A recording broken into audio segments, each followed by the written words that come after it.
Si mmeniona hapa? Niko katika serikali ya William Samoei.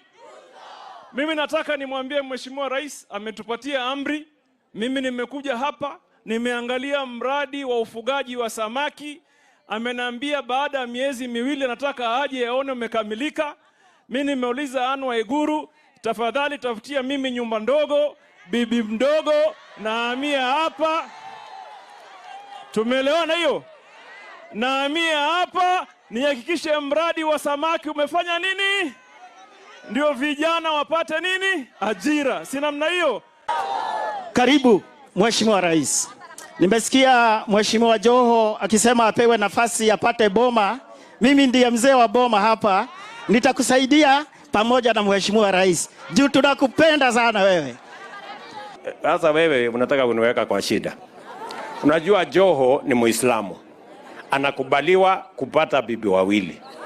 Mimi nitapata shida sana na ule Mama Recho ukinipangia hiyo maneno. Oh please, uniondoe kwa hiyo mpango yako.